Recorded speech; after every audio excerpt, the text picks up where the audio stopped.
sampai tertular. Ingat selalu pesan ibu, jaga jarakmu, hindari kerumunan, jaga keluargamu.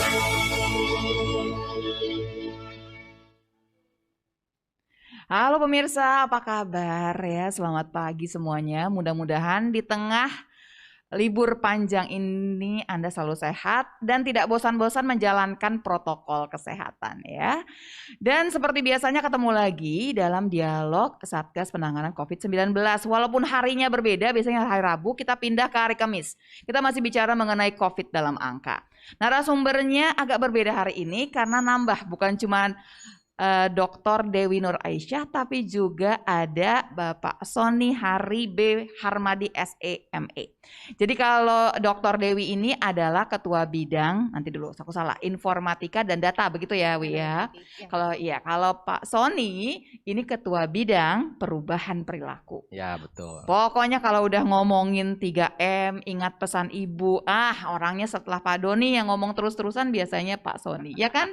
Ya betul. Sehat ya Pak Sony? Alhamdulillah Dokter Lula. Iya. Makasih. Dewi sehat Wi? Alhamdulillah. Oke, siap ngomongin angka? Siap. Tapi hari ini kita nggak bicara mengenai angka yang kota mana yang barangkali tinggi kasusnya, bukan. Kita akan bicara mengenai aplikasi monitoring perubahan perilaku. Nah, aplikasi ini baru, jadi kita akan cerita mengenai aplikasi ini. Sebelum diterangkan aplikasinya, ini akan bedanya dengan yang sudah ada Peduli Lindungi apa? Tidak sesuai dengan pertanyaan yang disiapkan, tapi itu pengen tahu dulu supaya orang-orang yang udah download Peduli Lindungi mengerti, oh ini perlu download juga yang ini gitu. Oh iya, jadi mungkin sebentar sebelum kita masuk ke sana, Dokter Lula, Peduli Lindungi ini kan memang sudah ada, terutama untuk membantu tracing sebenarnya, untuk kita tahu riwayat perjalanan, riwayat kontak dengan siapa. Dan ini juga penting untuk masyarakat Indonesia agar ketika misalnya bisa saja kan kita bertemu dengan orang yang pernah positif gitu. Betul. Jadi kita tahu dia sudah kemana saja dan itu bisa kita tracing ke belakang, 14 hari ke belakang, kemana saja, bertemu siapa saja. Nah itu terkait dengan fungsi utama dari aplikasi Peduli Lindungi yang sudah dikembangkan oleh Kementerian Kominfo. Nah kemudian kalau saat ini ada satu hal lain yang mungkin juga harus kita pahami. Kalau kita selalu berbicara mengenai angka kasus, sembuh dan meninggal, ini sebenarnya adalah outcome terakhir dari proses. Dan ada yang harus kita intervensi sebenarnya di proses, jangan sampai kita fokus dengan akhirnya, tapi kita lupa juga nih untuk lebih mencegah preventifnya seperti apa daripada mengobati setelah terjadi. Maksudnya Dokter Dewi ini pemirsa, kalau bicara mengenai kasus mah udah kejadian dong, sudah tertular dong gitu kan. Kita nggak bisa bikin apa-apa, tinggal kita jaga supaya dia sembuh, jangan kemudian jadinya fatal. Tapi kita bicara sekarang lebih jauh lagi ke belakang, gimana kemudian kasus tidak nambah. Betul, bagaimana cara memutus rantai penularan, maka di sini kita sudah siapkan slide-nya juga. Saat ini kita tengah menghadapi kondisi pandemi di mana terjadi kedaruratan kesehatan masyarakat. Ini sudah kita lihat di mana-mana lah, di Eropa sudah mulai juga second wave, ada yang third wave, sudah mulai kasusnya meningkat dengan sangat signifikan. Kemudian di sini bisa kita lihat bahwa butuh kedisiplinan individu maupun disiplin kolektif dalam rangka menegakkan protokol kesehatan. Karena ternyata memang senjata yang paling utama untuk memutus rantai penularan adalah memaksimalkan 3M tadi. Yang sudah kita bilang, dari mulai memakai masker, menjaga jarak, menghindari kerumunan, dan juga mencuci tangan menggunakan sabun. Jadi kita ingin merubah yang awalnya terjadi kondisi kedaruratan kesehatan masyarakat menjadi ketahanan kesehatan masyarakat. Nah, bedanya jauh nih ceritanya jauh. ya. Jadi ini yang ingin kita rubah. Kemudian next-nya bisa kita lihat juga, dan ini yang harus kita ingatkan juga ke seluruh masyarakat Indonesia. Kenapa sih akhirnya ngomongin 3M, sampai nggak mau berhenti gitu? Kenapa sih nggak bosan-bosan gitu ya ngomongin ini ya? Diingetin.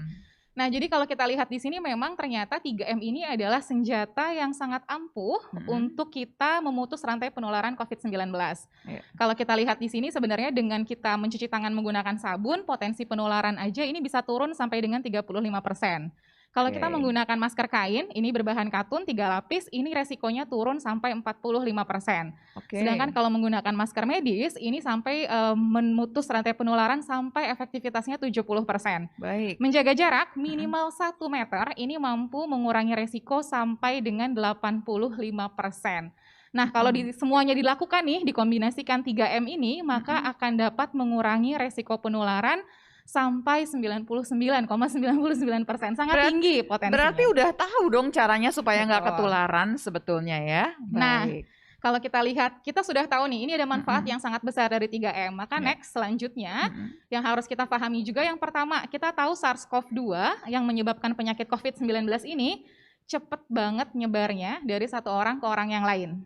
Dan kita perlu menegakkan 3M ini, perubahan perilaku, kepatuhan protokol kesehatan, untuk apa? Mulai beraktivitas kembali. Kita nggak bisa nih nunggu terus di rumah terus, kan tidak mungkin. Ketika Iya. kita sudah mulai ingin beraktivitas, maka pastikan 3M-nya berjalan. Iya.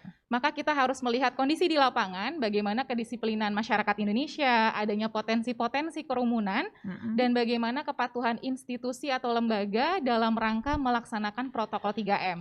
Oke, jadi kita bicara bahwa aplikasi yang baru ini ceritanya adalah akan memonitor semua 3M tadi nih yang kita Ya. kerjakan. Jadi kita butuh untuk melihat kepatuhan protokol kesehatan secara real time, terintegrasi dan sistematis.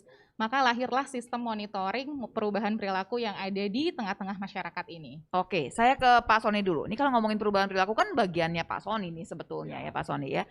Sejauh ini Pak Sony, tidak sesuai lagi dan pertanyaannya nggak sesuai dengan yang dijanjikan tadi ya, nggak apa-apa ya Pak Sony ya. Nggak apa-apa. Sejauh ini Pak Sony kan udah berjuang cukup lama nih sebetulnya nih ya.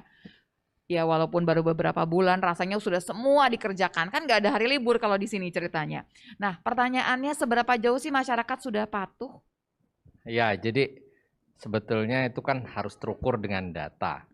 Nah, kalau kita perhatikan, kita kan sebetulnya Satgas ini mulai benar-benar bekerja tanggal 7 September 2020, jadi 1,5 bulan lah.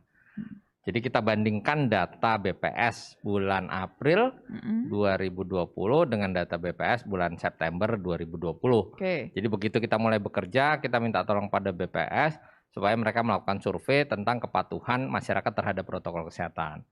Nah, dari data tersebut kita bisa lihat ada kenaikan. Jadi penggunaan masker itu naiknya cukup signifikan. Signifikan ya. Oke. Dan kelihatannya memang itu lebih mudah untuk diukur. Ya, itu naik dari 80% menjadi 91%. Lalu kemudian untuk cuci tangan ini kok turun sedikit. Ya, dari 75% menjadi 73%. Turun sedikit. Turun. Ya, nah ini juga Jaga jarak sebetulnya gimana? perlu diperhatikan. Jaga jarak naik sedikit. Ya, naik sedikit, tetapi dari kenaikannya itu hanya sekitar 1% atau 2%. Nah, dari ketiga hal tadi, ketiga M tadi, yang paling rendah adalah menjaga jarak. Nah, kemudian sebetulnya kita juga ingin mengukur apakah masyarakat, kan tadi self assessment ya kalau dari surveinya BPS. Baru saya mau tanya itu gimana sih Nah, surveinya gitu self ya. assessment, jadi dia menilai dirinya sendiri. Jadi kita mengisi surveinya nih online ya, kalau tidak Ya, saya ikutan betul, juga. Ya. Betul, 90.000 responden yang menjawab. Yang menjawab sih sampai 120.000 kalau nggak salah, tapi yang bisa diolah sekitar 90.000. Baik. Nah, dari situ nanti kita perbaiki lagi di survei berikutnya adalah penilaian dia tidak hanya kepada diri sendiri tapi juga kepada orang lain. Dan juga yang menarik adalah apa yang menyebabkan orang itu menjadi tidak patuh. Ya, Salah apa tuh, Pak? satunya karena mereka merasa tidak ada sanksi.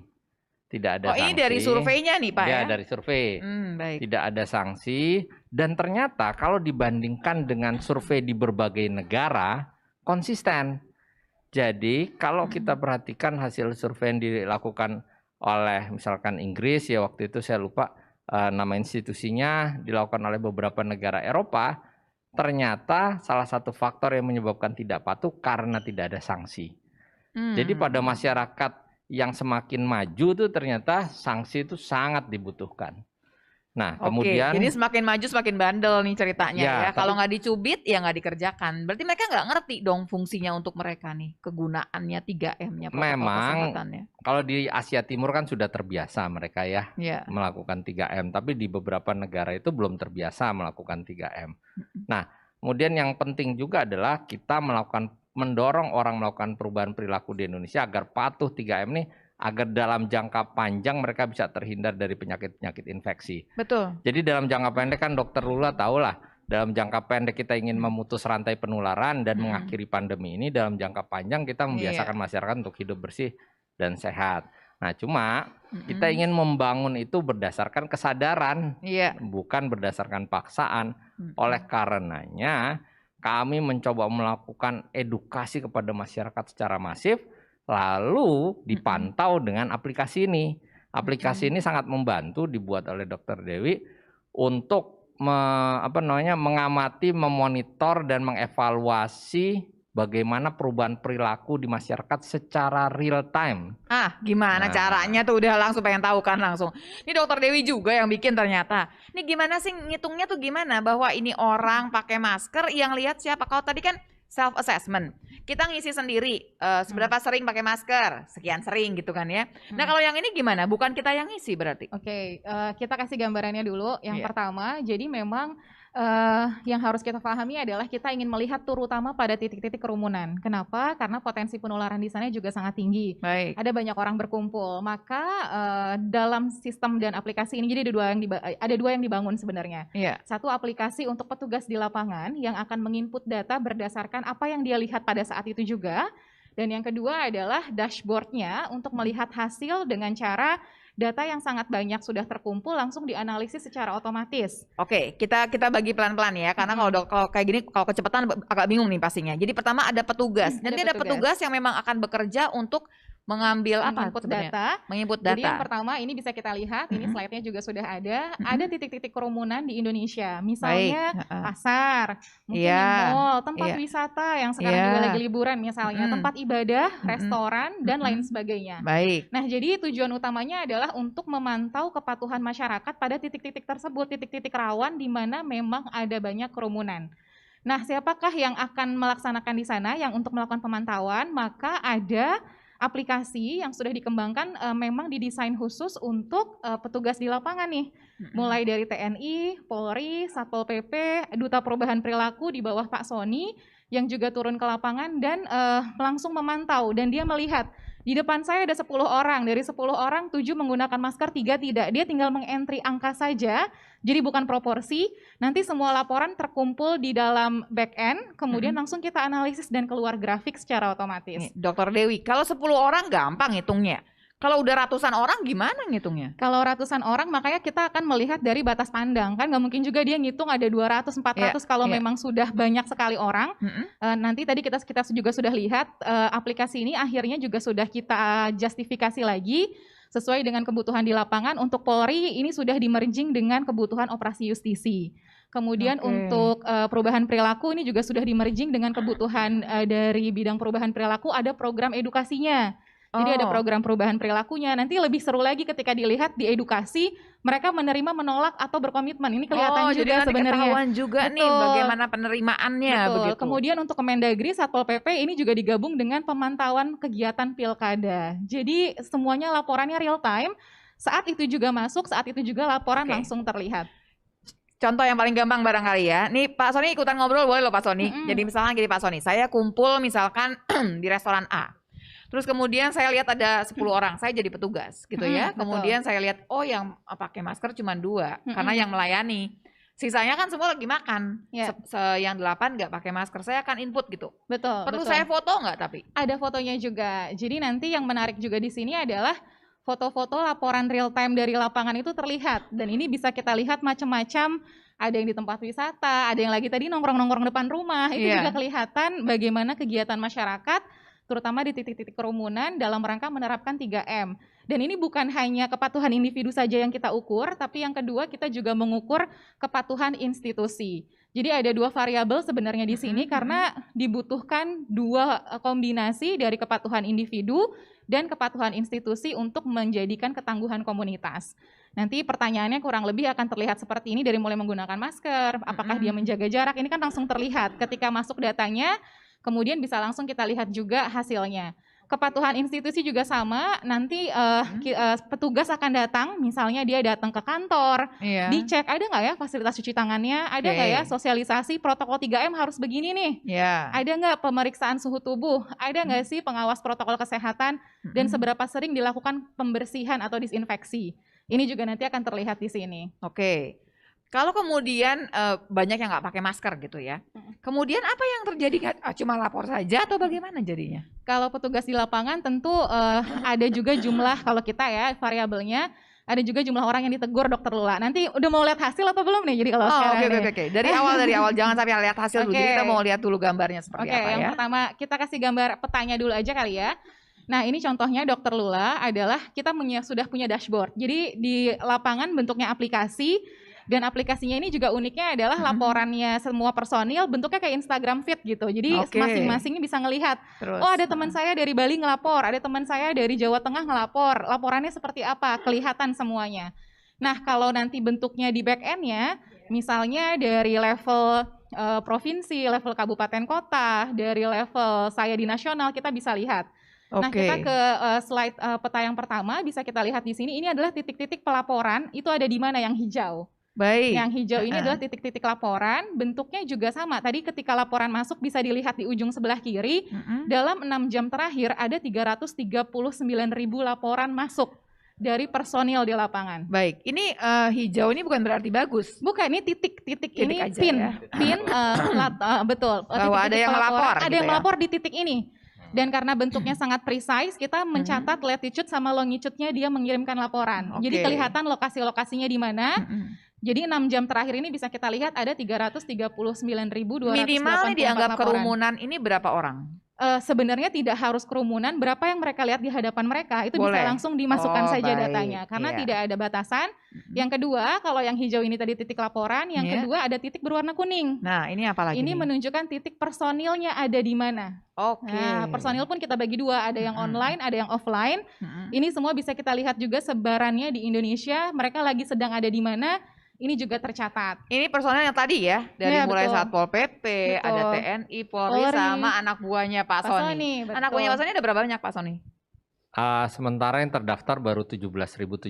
Sombong apa Sony 17.000? Tapi rencananya sampai 28.000. Sebetulnya sudah sedang dalam proses pendaftaran sisanya.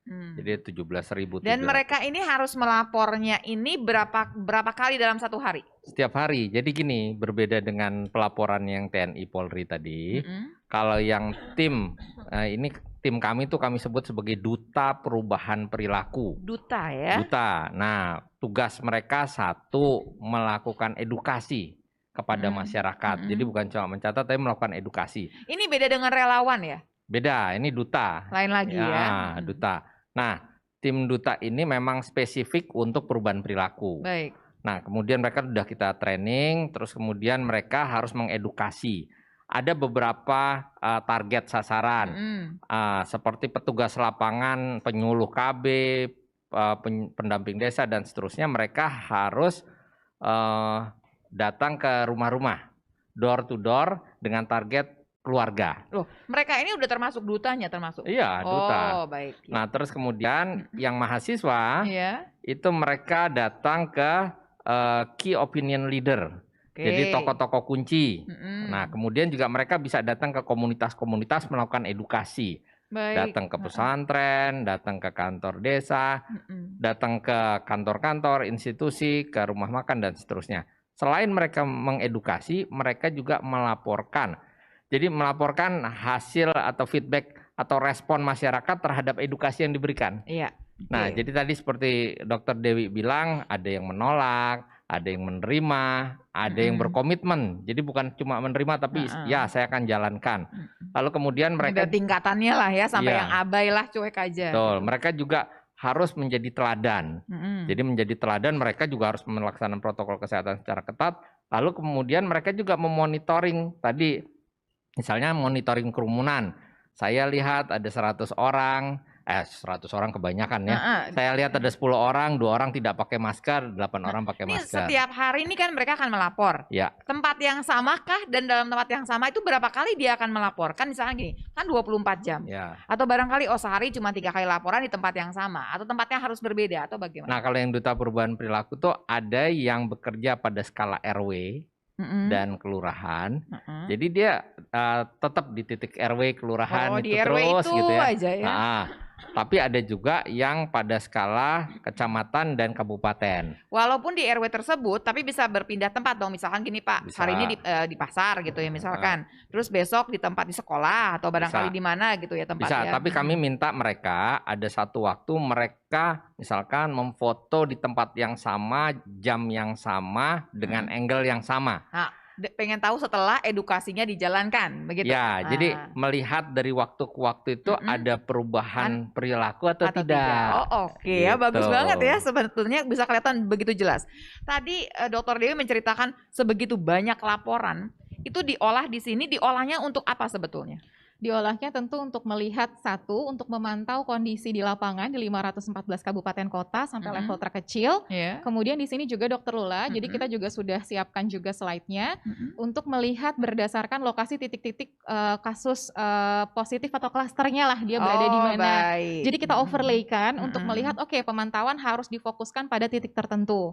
Nah, ini juga salah satu upaya kita sebenarnya untuk mencoba memutus rantai penularan. Lagi-lagi balik kita ingin putus di hulunya nih. Jangan sampai sakit, bagaimana caranya peningkatan 3M itu dilaksanakan dengan baik di masyarakat. Jadi ceritanya begini nih Dokter Dewi, kalau misalkan taunya zonanya udah zona merah, anggaplah zona merah begitu ya, kemudian juga ada petugas yang di sana. Apakah petugas akan lebih sering gitu melakukan atau melaporkan, atau bagaimana? Atau barangkali di zona yang hijau, apakah mereka jadinya lebih ringan pekerjaannya, lebih jarang begitu?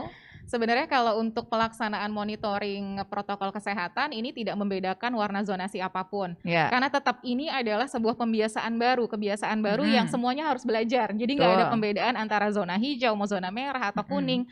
Semua sama, tetap harus kita pantau kepatuhan yang ada di sana. Karena kita ingin melihat bagaimana kondisi di lapangan ini mampu membantu untuk memutus rantai penularan dari satu orang ke orang yang lain. Iya, dan warna zona ini sementara sebetulnya. Begitu abai, Bisa siap-siap berubah. merah lagi dengan sendirinya. Betul. Nah kemudian waktu kemudian ada banyak sekali laporan yang tidak terlalu baik gitu ya. Perubahan perilaku tidak terjadi, sementara zonanya juga zonanya tidak terlalu baik. Terus apa yang kemudian dilakukan? Biasanya kita akan melakukan rapat koordinasi, terutama ini juga bidangnya Pak Sony, ini pasti akan banyak sekali dikerahkan ke lapangan, dan kita akan meninjau dan berkoordinasi dengan kepala daerah yang ada di sana untuk menggandeng tokoh masyarakat, tokoh agama, bagaimana cara untuk memahamkan masyarakat yang ada di lokasi setempat. Jadi kalau aplikasi ini kan lebih ke monitoring nih, jadi tools actionnya ini ada di Pak Sony nih. Oke, Pak Sony ceritakan. Ini kan monitoring ya Pak Sony ya. Hasil dari monitoring itu akan dipakai buat apa? Senjatanya buat apa nih? Jadi saya memiliki atau menugaskan 5 orang yang dedicated untuk monitoring ini. Mengamati bagaimana perkembangan perubahan perilaku terjadi di lapangan. Kan tidak mungkin kita nungguin surveinya BPS terus atau survei yang dilakukan. Ini 5 orang per kabupaten, 5 orang lima orang nih sebagai PIC di Satgas tempatnya, Nasional. Satgas. Baik. Di Satgas kita ada 5 orang. Nah, dari 5 orang tadi 2 orang khusus mereka mengolah data. Jadi setiap hari mereka memonitor bagaimana misalkan dari 17.200 lebih yang sekarang sudah ada, itu yang melapor berapa? Ya, dari yang melapor berapa tadi? 17.000 ini kan baru yang dutanya ya Pak ya. Sementara kalau tadi lihat laporan sebegitu banyak begitu ya. Bisa, nanti kan semua itu. Paling tidak satu yang bisa kita kontrol, karena kan kita nggak bisa ngontrol yang lain dulu. Yang bisa kita kontrol, kita harus mengamati bagaimana pelaksanaan di lapangan. Satu pelaksanaannya ya, kontrol terhadap pelaksanaan si duta perubahan perilaku tadi. Yang kedua adalah bagaimana hasil pemantauannya. Jadi misalkan kepatuhan yang rendah itu terjadi di mana? Di restoran kah, di mall dan seterusnya. Itu kelihatan tuh pergerakannya. Nah dari situ kita tahu bahwa kelihatannya kita harus lebih kuat lagi edukasi atau sosialisasi di daerah-daerah yang tingkat kepatuhannya rendah. Lalu kita juga berhubungan dengan teman-teman TNI Polri misalkan untuk memberitahukan bahwa pengawasan terhadap kepatuhan protokol kesehatan 3M ini harus ditingkatkan di daerah-daerah dengan tingkat kepatuhan yang rendah. Nah, evaluasinya ini setiap, kalau kata COVID dalam angka kan tiap minggu ya Dokter Dewi ya. Kalau ini akan setiap berapa hari atau tiap minggu atau tiap bulan atau bagaimana Pak? Rencananya tiap minggu. Tetap tiap minggu sama ya? Tiap minggu. Berarti tiap minggu nanti akan ada laporan atau barangkali nanti ada satu waktu yang khusus juga yang kita bisa memberikan kepada masyarakat terus lewat acara seperti ini barangkali? Bisa, itu juga bagus. Jadi nanti kita kan udah mulai tahu nih di antara 34 provinsi yang tingkat kepatuhannya rendah itu yang mana? Baik. Rendahnya itu di mana? Memakai masker, menjaga jarak atau Iya. mencuci tangan. Iya. Lalu kemudian apa penyebabnya?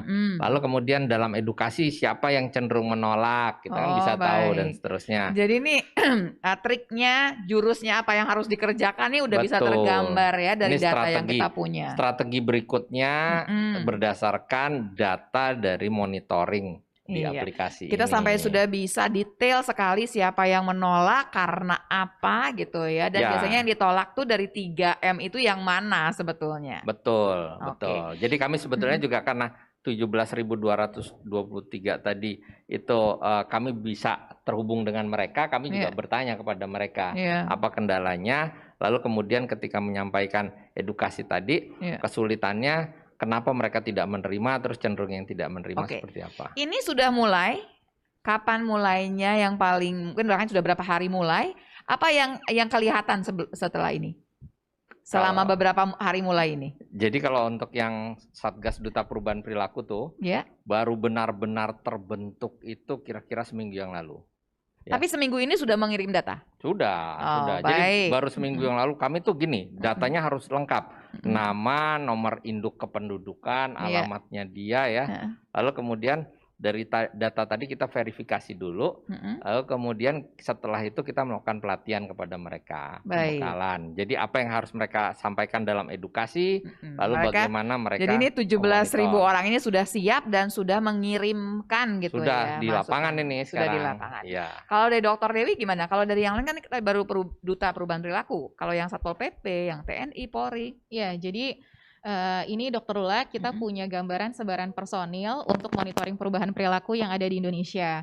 Bisa kita lihat di sini jumlah personilnya. Jadi memang sistem ini dikembangkan oleh bidang data dan IT, bekerja sama juga dengan tim pakar dalam rangka merumuskan. Kemudian dalam pelaksanaan atau implementasinya ini benar-benar menjalankan konsep kolaborasi pentahelix. Jadi semuanya lintas sektoral tergabung bahkan dalam satu dashboard yang sama, benar. Jadi semua dalam satu dashboard melaporkan. Ini menyenangkan sekali. Betul. Ini ya. Kalau kita lihat di sini personil TNI yang pertama kali turun ke lapangan. Ini kita mulai di pertengahan September kalau tidak salah. Jadi memang sudah kurang lebih 1 bulan berjalan. Polri menyusul 2 minggu setelahnya. Baik. Kemudian perubahan perilaku yang tadi 17.000 orang juga sudah terdaftar. Jadi total di sini adalah personil yang sudah terdaftar dalam sistem aplikasi ini. TNI sudah 95.000 orang, Polri 199.000, Satgas 17.000 dan ini sebarannya di seluruh Indonesia. Dan sampai dengan tanggal 29 Oktober ini total sudah 22 juta orang dipantau Dokter Lula di 3 juta titik yang ada di Indonesia di 494 kabupaten kota di 34 provinsi. Jadi aplikasi ini mulainya kapan Dokter Dewi? Dari pertengahan September kita sudah running, kemudian kita berjalan piloting gitu ya, kemudian kita mengimprove lagi, kemudian melatih lagi tenaga di lapangan. Ini bayangkan dengan waktu yang sangat singkat kita melatih 34 Polda, kemudian seluruh Pangdam yang ada di Indonesia. Jadi bukan hanya sistem di atas, dari mulai Kodam, Koramil, Korim, Sokorem, semuanya benar-benar dilatih dari atas sampai bawah. Bagaimana cara menggunakan aplikasi bagaimana cara ini? menggunakan pelaporan ini. Dan laporannya langsung terlihat secara real time di dashboard masing-masing pimpinannya sebenarnya yang memiliki wilayah di sana. Sebelum kita cerita mengenai sudah hasil yang akan keluar, ingin tahu kalau teman-teman wartawan barangkali mau lihat lebih jauh, apakah ada di covid19.co.id? Saat ini belum kita keluarkan, Dokter Lula sebentar lagi akan kita keluarkan karena kan ini sembari running. Terakhir ini yang masih berjalan adalah progres untuk Satpol PP terkait dengan pemantauan pilkada. Jadi nanti kita masih berproses, pelatihan akan dijalankan. Setelah itu running, seluruh data masuk, nanti kita akan juga open untuk publik. Jadi nanti juga bisa dilihat, jadinya nggak usah takut ya. Kalau ini adalah hasil, pengen tahu dong cerita Dokter Dewi nih.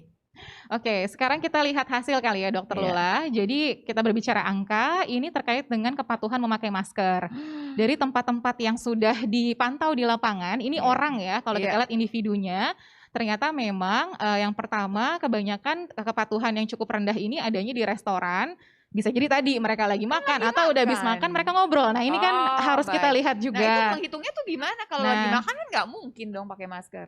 Jadi memang harus kita bedakan lagi ketika sedang di lapangan, personil di lapangan juga di dalam guideline-nya itu sudah dikatakan untuk Mereka sudah membedakan baik. bagaimana cara melihat yang benar. Tapi lagi-lagi ini juga pengingat buat kita sih, kadang kita kayak enakan ngobrol juga dan akhirnya Iya. ngebuka masker terus padahal Iya. mungkin udah selesai makannya. Iya. Yang kedua di daerah perumahan atau pemukiman ini juga kita lihat kepatuhannya ada yang cukup rendah. Tempat olahraga publik ini juga mungkin juga hati-hati kalau terlalu ramai. Mungkin kan kalau olahraga kadang sesek ya kalau Iya, harus pasti. menggunakan Iya, masker. buka. Nah, kita pastikan juga apakah ramai atau tidak karena ini kan juga berpengaruh. Kemudian di terminal ini juga kita lihat nih terminal juga hati-hati, banyak juga orang. Kemudian di jalanan umum ini juga beberapa masih banyak yang kurang patuh. Nah, ini berdasarkan tempat-tempat. Bisa kita lihat. Nah, yang kedua adalah menjaga jarak atau menghindari kerumunan. Ini juga beberapa tempat yang bisa kita lihat. Kalau tadi sudah ada restoran sama, tempat olahraga juga sudah disebut, pemukiman juga ada. Yang keempat adalah mall sama tempat wisata nih. Nah, jadi ini juga harus kita lihat bagaimana caranya agar penerapan protokol untuk menjaga jarak dapat berjalan dengan baik. Nah, terutama libur panjang ini yang nomor 5 harus hati-hati nih. Tempat wisata Untuk tempat ya. wisata, benar. Karena masih biasanya banyak yang penuh sulit. nih, Betul, ya. menjaga jarak bisa jadi karena kondisinya terlalu banyak orang Iya. berkumpul dalam satu waktu. Kemudian kita lanjut lagi, hasil yang selanjutnya. Lanjut. Ini adalah persentase menjaga jarak, tapi tadi sesuai dengan tempat-tempat. Ini sama, nomor 1 memang masih di restoran, yang kedua adalah tempat olahraga, rumah, mall, dan tempat wisata. Ini kelihatan dari bar yang berwarna merah sebenarnya yang ingin kita lihat. Yang oranye ini mungkin kepatuhannya kurang, sedangkan yang kuning cukup, yang hijau sudah. Kita turun ke bawah lagi. Nah, ini yang tadi dokter Lula nanya nih, ada nggak sih orang yang ditegur dari 3M atau cuma dipantau aja? Iya. Nah, petugas di lapangan itu ternyata memang selain mereka mencatat berapa yang patuh, berapa yang tidak, mereka juga menegur. Oke. Total sudah 13 juta orang yang ditegur terkait dengan pemantauan 3M ini. Ditegur ya, bukan Ditegur. sanksi ya. Tadi kan kalau Bukan, kata bukan. Pak Sony harus pakai sanksi katanya. Ini cuma tegur Oh, aja yang gitu ini ditegur, ya. betul. Nanti untuk yang operasi justisi, nah ini kita harus kita bedakan karena masing-masing institusi punya tupoksi yang berbeda. Iya. Nah, untuk saat ini yang menegur nih semuanya bisa melakukan lah. Tapi kalau meningkatkan sanksi, Iya. ini lebih kepada operasi justisinya Polri. Nah, nanti laporannya Oh, berbeda lagi, baik. tapi sudah ada dalam satu sistem. Untuk saat ini kita lihat perkembangan harian peneguran juga bisa kita lihat. Orang yang banyak ditegur di mana? Yang pertama tuh di pasar. Ini banyak. Yang kedua jalanan umum. Baik. Yang mungkin lewat-lewat pakai motor Iya. nggak pakai masker misalnya. Iya, Ini banyak iya. juga kena. Yang ketiga ada di kantor, yang keempat rumah, yang kelima adalah tempat wisata.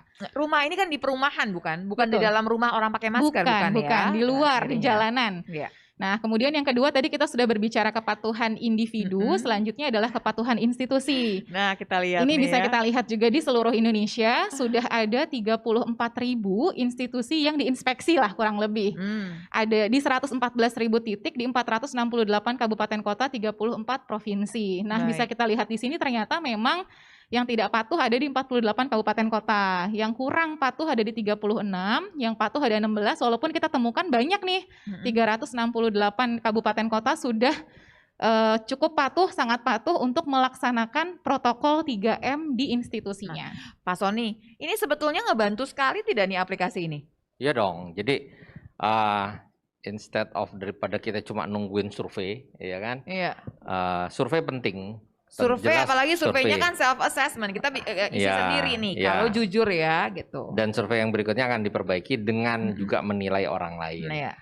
Tapi kita juga setiap hari bisa melakukan updating data ini. Lalu kemudian yang paling penting menyusun strategi. Karena Strategi. kita udah punya petugas nih di lapangan nih. Iya, iya. Teman-teman nanti Iya. sampai 20.000 lebih. Iya. Jadi begitu kepatuhannya rendah di satu kabupaten, kita langsung monitor, kita langsung sampaikan kepada mereka untuk Iya. menyampaikan terutama di titik-titik mana terjadi ketidakpatuhan. Lalu edukasinya harus diperbaiki. Jadi ini memang sangat penting bagi kami dalam rangka mencapai target perubahan perilaku. Walaupun perubahan perilaku itu sebetulnya nggak bisa simsalabim langsung berubah. Iya, dengan Ya. sendirinya. Tapi saya sangat antusias loh dengan aplikasi ini. Ya. Saya kebayang barangkali Dokter Dewi sama Pak Sony pasti lebih antusias lagi. Tadinya kan kita nggak punya alat sama sekali gitu ya Betul. untuk Ya. menilai dengan lebih baik.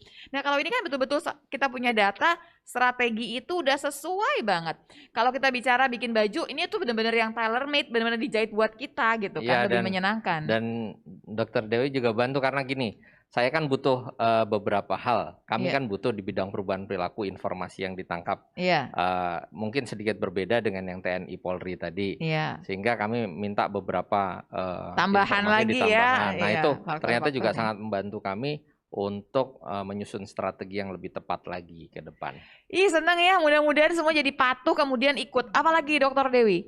Ya, jadi ini sedikit aja Dokter Lula terkait dengan evaluasi di institusi tadi yang sudah dievaluasi di lapangan. Iya. Ini hasilnya saat ini ya, tanggal 29 Oktober secara kumulatif dari Iya. pantauan personil di lapangan.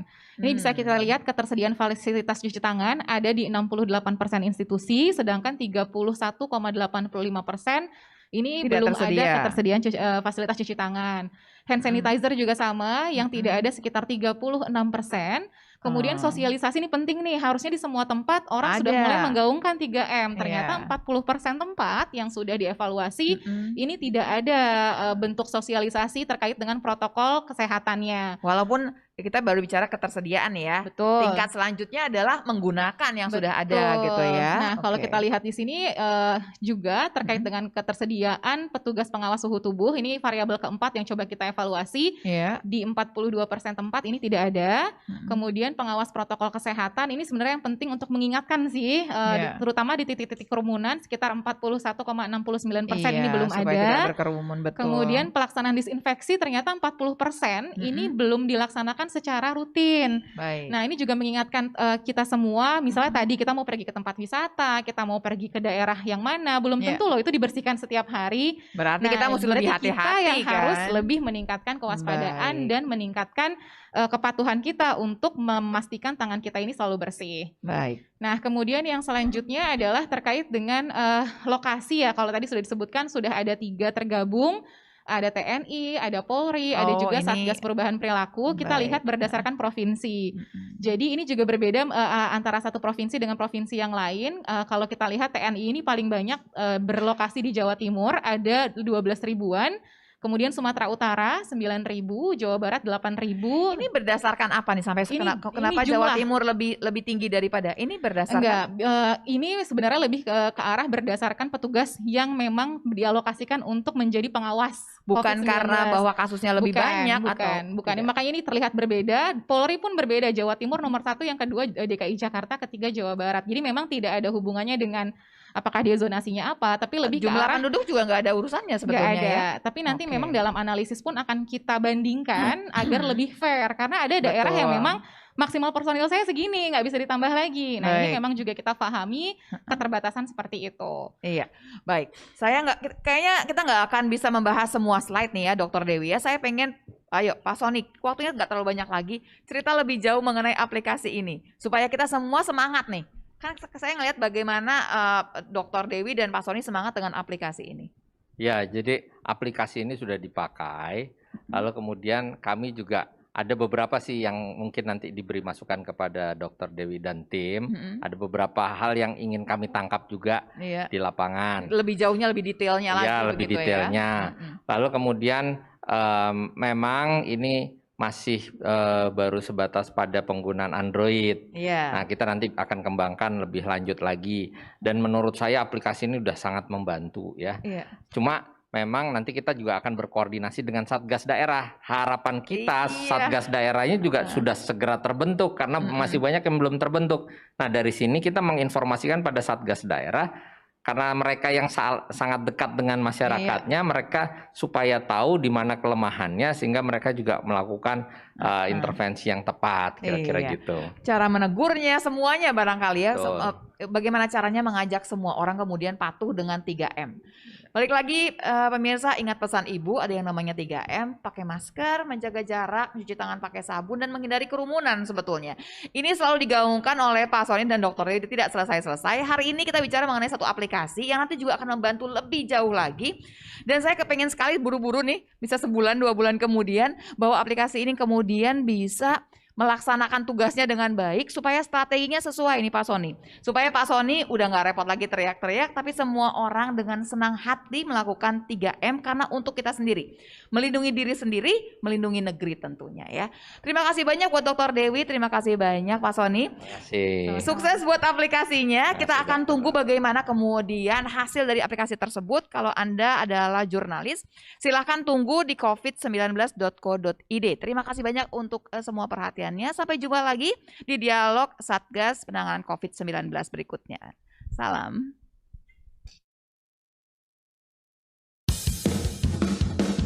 Ingat pesan ibu, pakai maskermu, cuci tangan pakai sabun, jangan sampai tertular. Ingat selalu pesan ibu, jaga jarakmu, hindari kerumunan, jaga keluargamu.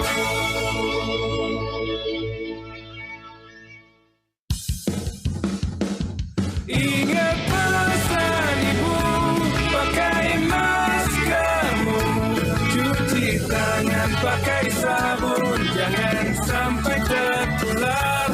Ingat selalu pesan ibu, jaga jarakmu, hindari kerumunan, jaga keluargamu.